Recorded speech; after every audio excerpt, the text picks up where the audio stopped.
That man was locked up for a very, very long time. So he should be, A, for perpetrating a murder, which is a very evil thing to do, and B, for sheer stupidity.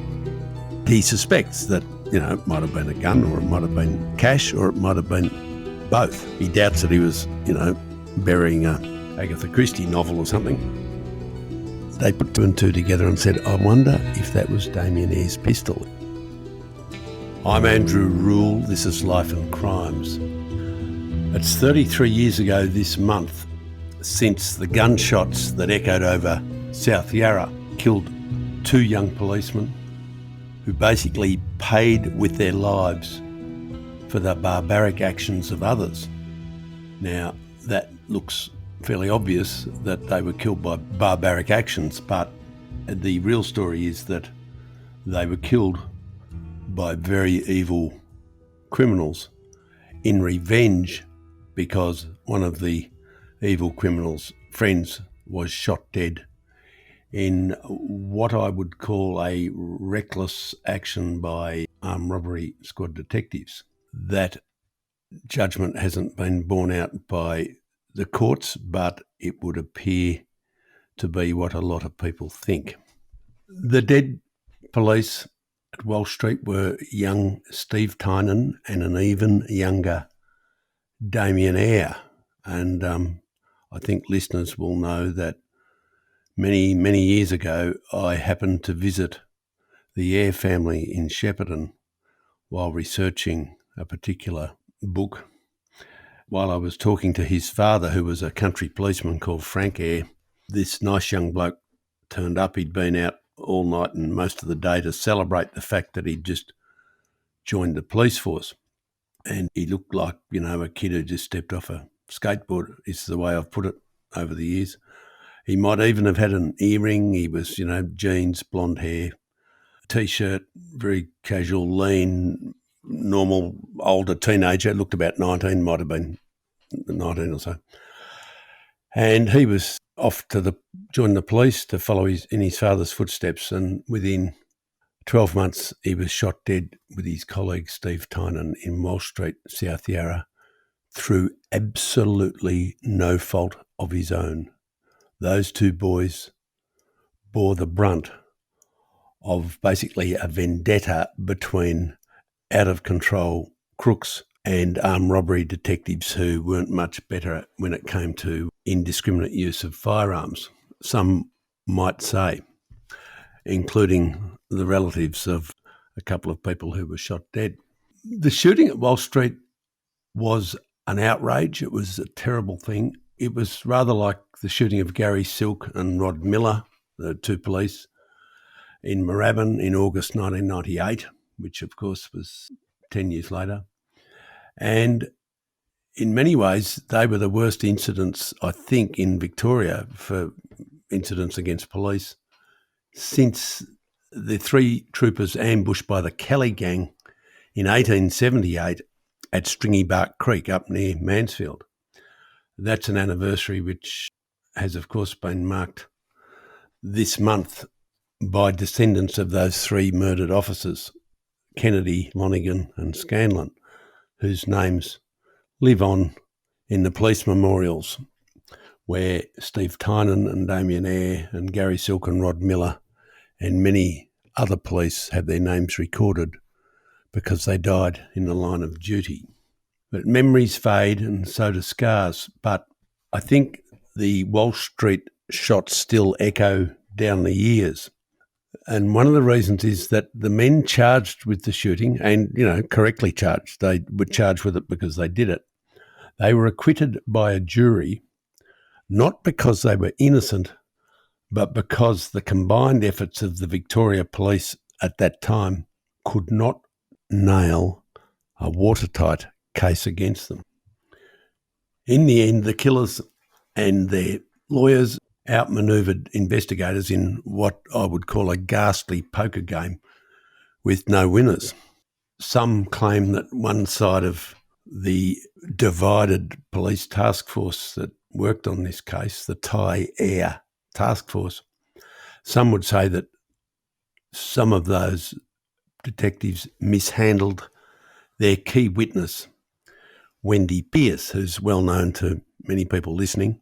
She, of course, was the wife of the suspected Walsh Street ringleader, Victor Pearce, career criminal, son of the notorious Kath Pettingill, brother of several career crooks, including the notorious Dennis Bruce Allen, known as Mr. Death.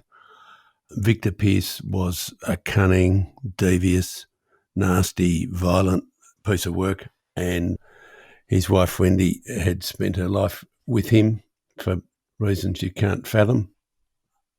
There's two sides to the Wendy Pearce witness theory. The other people on the other side of the argument say that Wendy deliberately sabotaged the police case from inside and was always going to, and that she actually conned the prosecution to rely on her so heavily that when she flipped at the 11th hour, at the last minute, they were sunk. Now, whether that's what happened, whether she did it deliberately and planned it ahead, or whether she suddenly decided that the police weren't looking after her well enough and were taking her too cheaply or whatever, the net result was the same. She did flip, she did change her testimony, and that pulled a vital brick from the wall of the prosecution case against the Walsh Street shooters.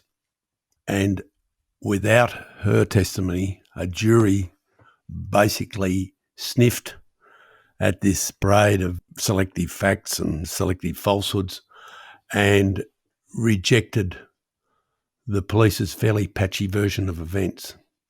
And the jury, correctly under the law, I would say, let the killers walk.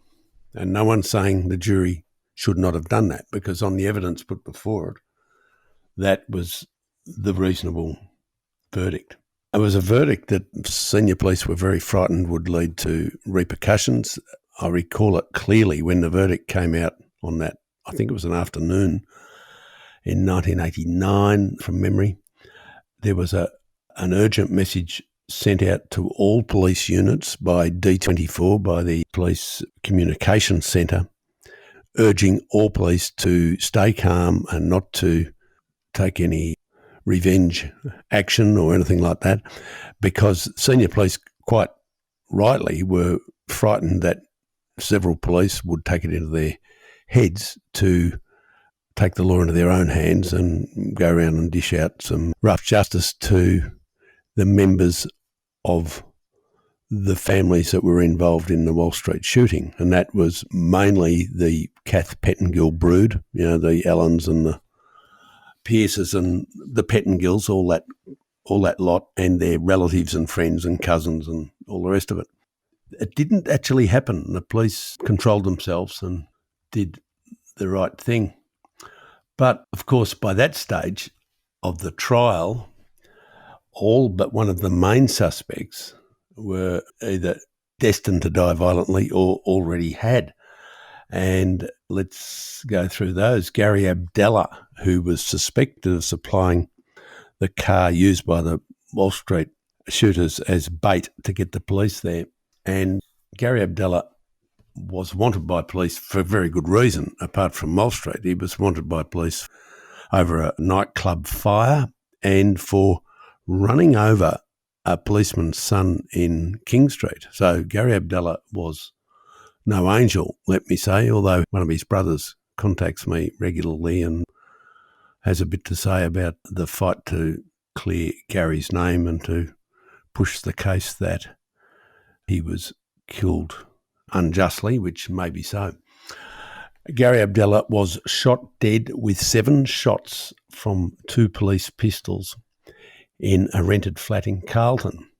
Now, the trigger was pulled 7 times on those 2 pistols by a crazed young detective called Cliff Lockwood, who later, and not because of this, but probably subsequently rather than consequently, lost his career as a Victoria policeman and then his freedom, and ended up in the Northern Territory serving time on serious drug charges, which I think is a story we've been through on this podcast in the past. The patchy life and times of Cliff Lockwood. Lockwood, as most people will remember, said that he and a fellow policeman, Dermot Avon, went to that flat which had been under surveillance. They knew that the audio bug had been taken out and was dead, and that therefore they weren't being monitored. Lockwood, presumably acting on his own initiative here, not with the agreement of his colleague, Dermot Avon, went in first into a room where Gary Abdallah was, and he claims that Gary Abdallah produced a weapon, or what looked like a weapon, a firearm, and therefore he shot him many times, which he did. He emptied his police pistol into Abdallah's body, including some shots which entered his back and I think his head. It did have the hallmarks of a sort of a frenzied execution. He then, having emptied his pistol, turned around to a very shocked and stunned Dermot Avon and took his pistol from him and turned back and shot Abdallah again. Now, interestingly, those who would defend Lockwood's actions, and some very reasonable people do, say that the very fact that he was so frenzied meant that he hadn't planned it, that he was acting with a burst of adrenaline because he was genuinely frightened or feared for his life. Subsequently, the search found a toy gun in the Abdallah apartment. It was a replica, which of course looked real. There's no doubt that replicas that look real are just as frightening as any other gun. No problems with that. But there was a suggestion that the replica had been seen in the police property office down at City West Police Station sometime earlier. There was a policeman who wanted to give evidence to that effect, that that's where that replica came from, which would imply that that replica was what they call a throwaway or a throwdown, that is, a weapon placed after the event to make it look as if the shooting victim was in fact armed. And that is conceivable given what Cliff Lockwood went on to do, which was to become essentially a drug trafficker and a very dishonest and violent man. It's possible that that's what happened. The other Walsh Street trigger man, or thought to be a trigger man, was a brooding young fellow called Jed Horton. Now, he was 23 years old. Not a lot's known about him, except he was pretty active, pretty willing, as they say. Certainly some sort of apprentice bank robber. So he was running around with the sort of people that could get him killed, and indeed they did get him killed.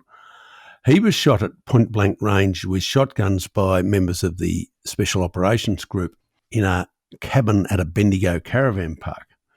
Now, there were some similarities between Horton's death and what Graham Jensen's family still label as the execution of their brother, Graham, at Narre Warren by a posse of detectives in what I would call, a recklessly lethal action, the one that prompted the payback killing of Tynan and Eyre in Walsh Street the next day. Because as most people remember, the shooting of the police in Walsh Street came the very day after the shooting of the armed robber Graham Jensen at Narre Warren. Jed Horton had it coming. As the saying goes, he was heavily armed and he was certainly dangerous. But you'd have to say that Graham Jensen's death and Gary Abdallah's death still trouble their families and their friends, which is why families and friends and various activist lawyers still pursue these cases in the media and sometimes through legal channels. There are probably a few sceptical lawyers and journalists, maybe even a few uneasy former police who believe that a reckless police action had precipitated what happened at Walsh Street and afterwards. You'd have to say that despite the subsequent legal proceedings, which cleared those who pulled the trigger at Narre Warren and at Abdallah's flat, that those two police shootings probably don't pass the sniff test, the pub test. The Walsh St shootings have left some other loose ends too, such as what happened to the police service revolver that one of the killers snatched from Damien Eyre's holster and used to execute him. Damien Eyre, the young fella, had already been shot with a shotgun. He was probably dying anyway, but one of the killers, one of the shooters, grabbed his police pistol, hauled it out and shot him at point-blank range to execute him, the coup de grace. And that revolver, as far as I know, has never been found. Now, the other weapon was a KTG shotgun, and this is a Japanese brand 12-gauge shotgun. Not a rare weapon in itself. There were plenty of them made, but only about 42 of that model, this pump-action shotgun, had been released in Melbourne or in Victoria for whatever reason. And among that lot were a couple, I think, that, or at least one, that had been stolen in a raid on a gun shop in Moonee Ponds.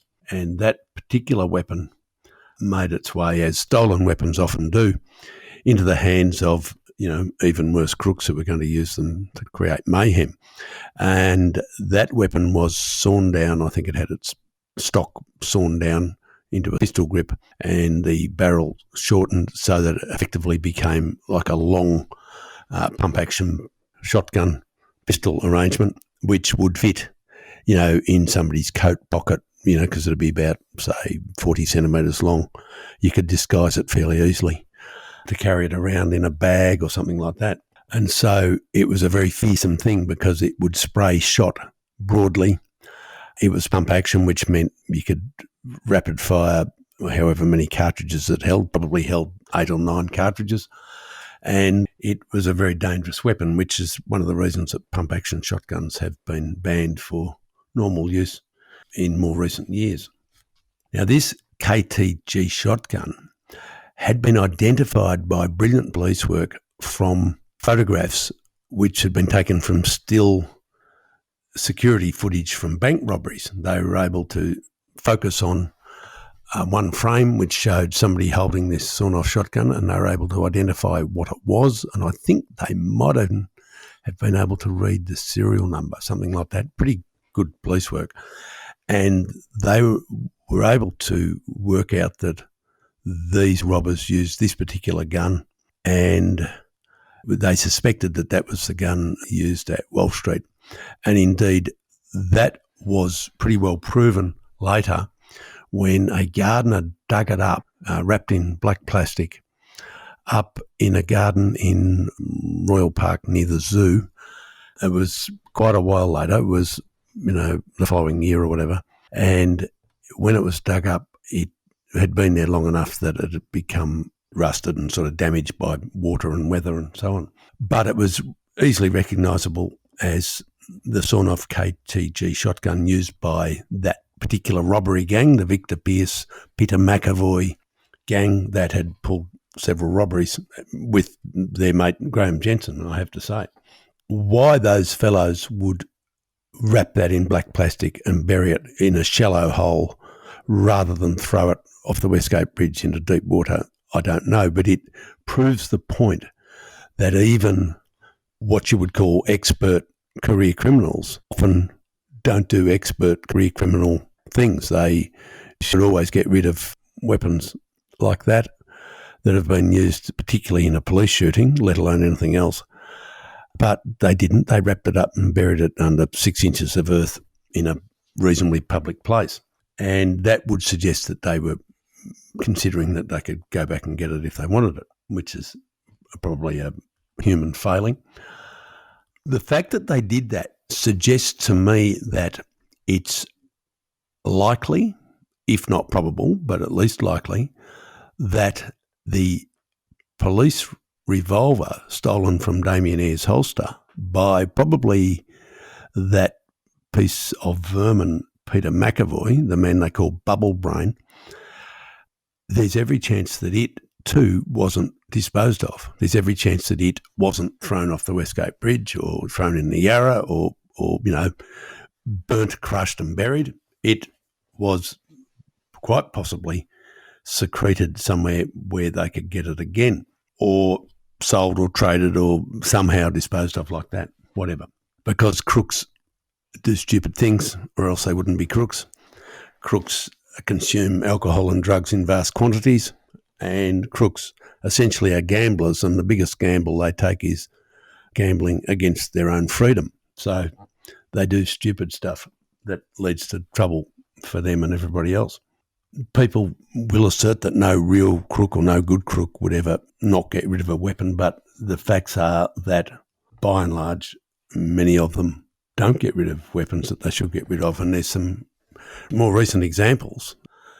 One is when a former soldier shot a rebel spiky boss called Nick Martin over in Perth, at a motorway in Perth last December. Now, this soldier was some sort of mercenary, I think, an illegal mercenary soldier, had been an Australian soldier in the Australian Army. He was clearly a good shot, but not a heavy thinker, bad thinker, because when the investigators looking for the shooter of this Nick Martin went around looking for the most likely candidates, they soon worked out that this bloke was one of them, because he was probably one of the few reputed mercenaries in Perth for a start. And when they went to his house in Perth to talk to him and search the premises and around the premises, guess what they found? They found the very rifle that he used to shoot Nick Martin. And, of course, within a matter of a day, the police were able to prove that the ballistics from that rifle matched the bullet recovered from Nick Martin's body, and so on and so forth. And that man was locked up for a very, very long time. So he should be, A, for perpetrating a murder, which is a very evil thing to do, and B, for sheer stupidity. There is another example of this. You could say, well, a soldier isn't a real crook, soldier fond of his weapon, whatever. What about this one? Very cagey career criminal called James Iceman Bazley. Now, Bazley only left us a couple of years ago when he was in his 90s. Very old man, and one of the rare ones who lived by the gun all his life. It was an armed robber and a killer and a violent crook all his life, and yet lived to a very ripe old age. And long-term listeners will recall hearing about him over decades, essentially. He was the man who was nominated correctly as the bloke who shot Donald Mackay in Griffith back in 1977. And what the police found there, they never found Mackay's body, but they did find blood stains in the car park where Donald Mackay was basically shot and abducted, or abducted and shot. And beside the blood stains, they found at least one empty .22 bullet case. And they were able to study that. The ballistics people worked out that it came from a French-made Unique .22, was its brand name, Unique. That was the model or the brand. And funnily enough, when Bazley was grabbed for the murder of a pair of Kiwi drug runners called Douglas and Isabel Wilson, drug mules really, they were pretty down the scale, he buried their bodies in a shallow grave down at Rye, right near a house that he and his wife used to use quite a lot, because his wife used to act as housekeeper for the people that owned the house. And so there we have again, sort of a stupid, lazy action by a lazy crook who should have known better.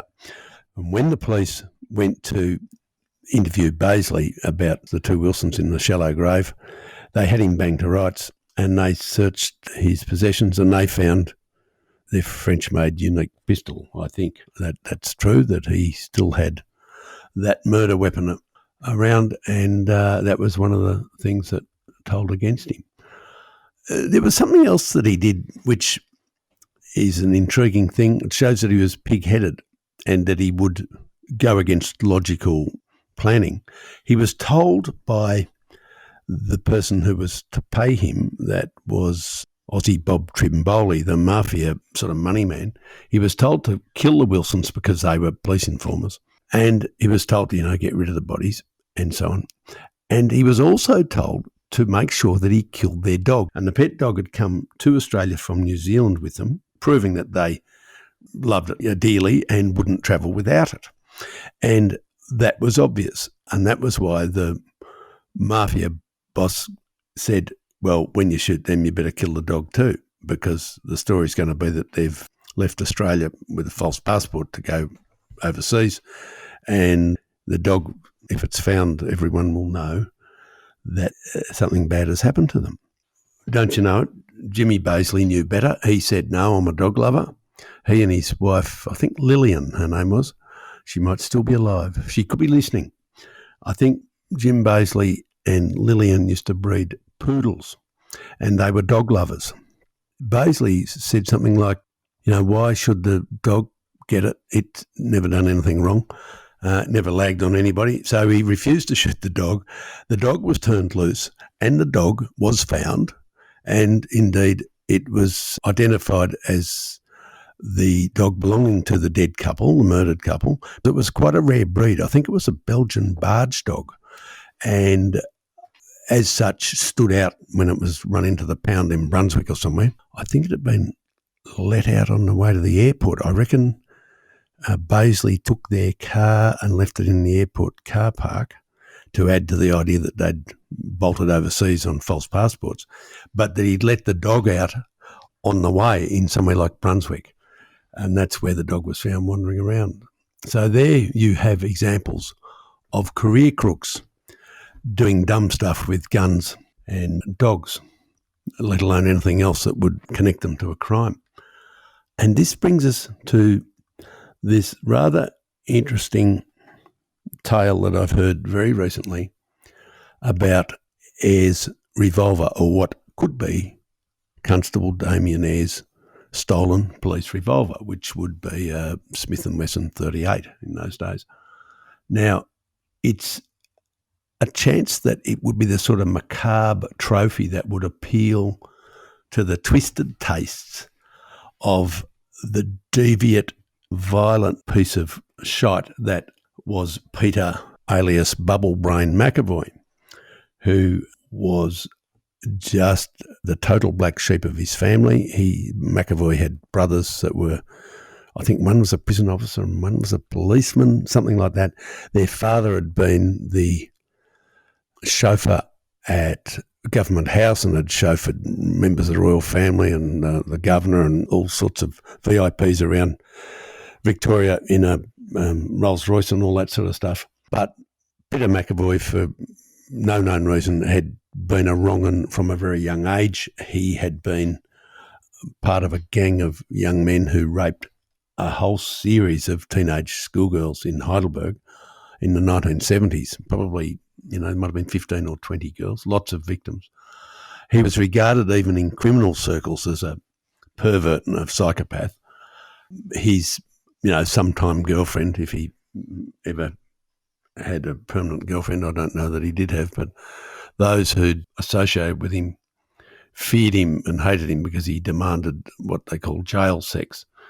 And therefore he was in every way likely to be the sort of reptile that would be weird enough and stupid enough to want to keep the murdered policeman's pistol.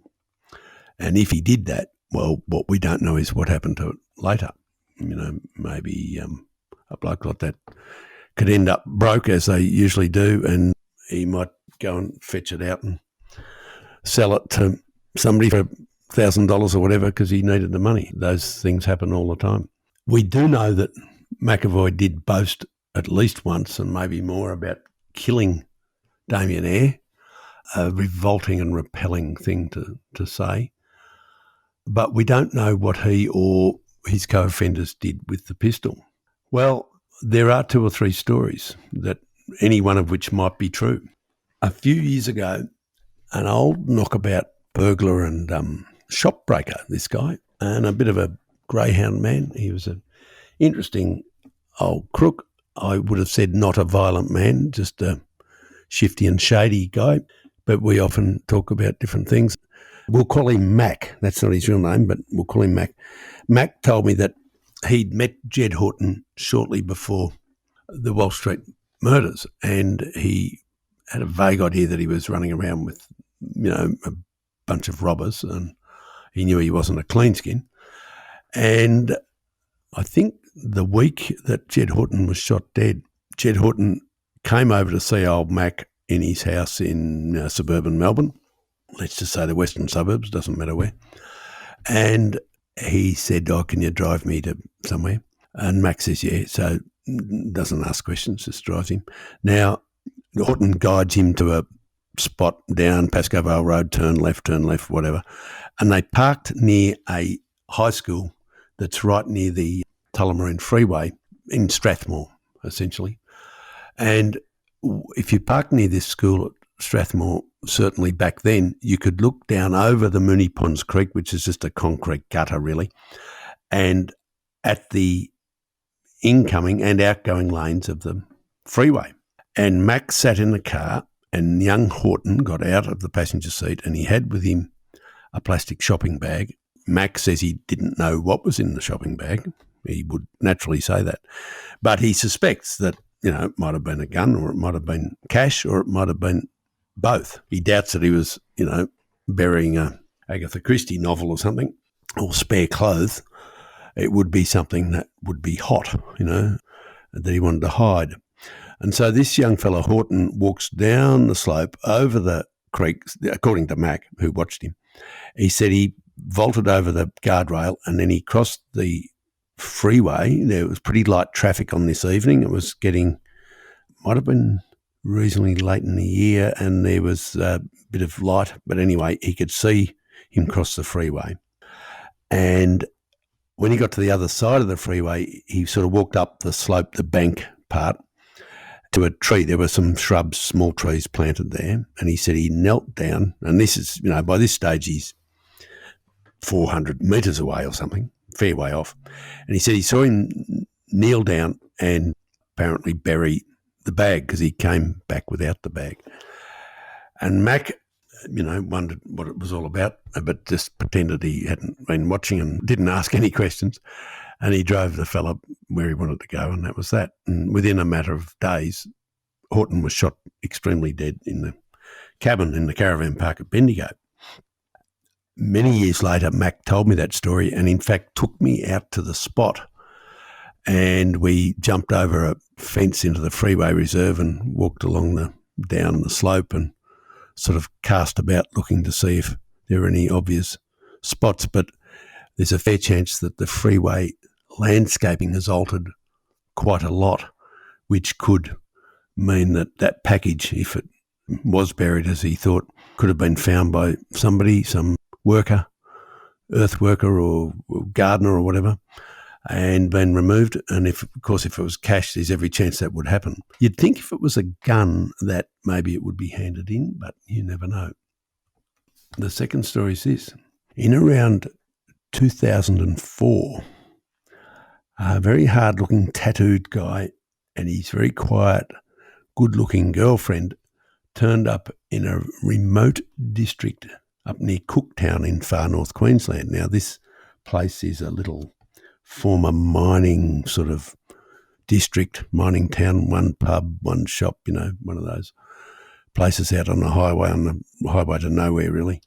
And it's well past Cairns, and it's south of Cooktown. And the couple were in a fast blue Ford utility. It was a pretty go-y sort of car. The guy used to drive fast, used to scare locals because he drove fast. The woman called the driver, the tough-looking guy, she called him Nev, and he called her Julie. Now, whether these were their real names, I don't know, but there's a fair chance they were. They were from Melbourne. They weren't exactly fugitives in the sense that I don't think they were running from, they weren't jailbreakers. And I don't know that they were running from the law necessarily, but they were certainly running from their past. They may well have had enemies in Melbourne for whatever reason, to do with brothels, to do with drugs, the usual things, and to do with money, probably. It would appear, as he told the local publican over many weeks and several months, it would appear that he'd been sort of a standover man and a pimp. Now, when I say a pimp, I mean the guy that is a security guard for prostitutes in a brothel. That guy that acts as security, drives the girls home. In this case, would distribute drugs to them and collect money from them. And in this case, to distribute drugs to the prostitutes who were mostly drug addicted in those days, and to collect money back from them in that never-ending circle of evil that happens with the sex industry, drug addicted people who are paid in drugs and pay the drug dealers in cash. Now, Julie had been an addict and a hooker. Neville had been standover man, drug dealer, drug deliverer, and quite possibly a gunman, it would appear. He was a pretty heavy sort of bloke. Now, they rented one of the empty workers' houses that had been abandoned when the local mine was closed, and they used to drink at the pub when it was empty, which it often was, and they ended up taking the publican into their confidence. And it's the publican that told me this story after I was put in touch with him by a sort of a friend of a friend. Now, Nev said that he'd been a criminal since his teens. He said he used to row rowboats out into the Port Phillip Bay to collect heroin from bigger boats that brought it in from the ships or whatever, which probably makes sense, to be honest. And he told him all about his life of crime. He told one story about delivering drums of hash oil to Adelaide, and on one occasion he couldn't do it, and a mate of his had done the run delivering the hash oil to Adelaide, had been hijacked and murdered. And Nev was so upset about this event, this mate of his doing him the favour, that he cried when he told the publican the story, which made the publican think, I think this bloke might be telling the truth or a version of it, because he said in pubs you do hear a lot of people tell a lot of lies, but not all of them. One of the stories that Nev told the publican is that when he used to do heavy things in Melbourne, and by this he meant stand over with gun or perhaps shoot people with gun, he would go and obtain a handgun from a particular source, and he would pay that source for the use of the gun, and then he would return it later. Now, that too would break all sorts of criminal etiquette, and it wouldn't make a lot of sense for anybody to want to take back a gun that had been used, that had been fired anyway. But it may well be that this is a true story or a version thereof. And he said this particular pistol that he used to get was nicknamed the Redback. And he also told the publican that he believed that the Redback was the pistol taken from two police who had been shot in Melbourne. Now, he didn't say the words Walsh Street. And the publican, who was a guy who'd lived in Queensland all his life and had been in the Navy before that, he didn't really know much about Walsh Street at all, this publican. And he just sort of took the story at face value. And it was only when he told someone who told a former Victorian detective that they put two and two together and said, I wonder if that was Damien Eyre's pistol, if some idiot has given it to some other idiot who then lends it to a third idiot like Nev who does crimes with it. And it's conceivable. I'm not saying it's likely, but it might be, because a lot of crooks do dumb things. When I told that story to another former detective, he said, well, I've got another story. And he told me that he had in fact negotiated a $300,000 deal between a commercial television station, that's the station in Melbourne that now owns a newspaper, and Wendy Pearce, the widow of the late Victor Pearce, who of course was the main man in the Walsh Street shootings. And the deal was for Wendy Pearce to reveal where that pistol was. And she said that she knew where it was buried. Now, whether this was just a sheer fabrication, a big lie by Wendy, or whether it was true and then she got cold feet, we don't know. But the fact is, the ex-detective tells me she reneged on the deal at the last minute, and she ended up putting on a scene in the street and saying, no, I can't take you because, she made some excuse and abused him and carried on.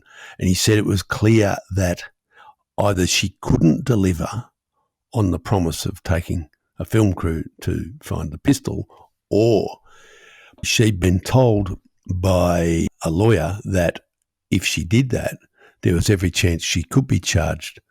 And so the ex-detective thinks that she probably got cold feet because of her legal position, and that's why she didn't go through with it. Had she gone through with it, the ex-detective thinks Wendy Pearce probably would have been charged. And a lot of people would like to see that happen because really, there's an old saying, what goes around comes around. Thanks for listening. Life and Crimes is a Sunday Herald Sun production for True Crime Australia. Our producer is John Burton. And if you want to know more about these stories, links are in the description of this episode.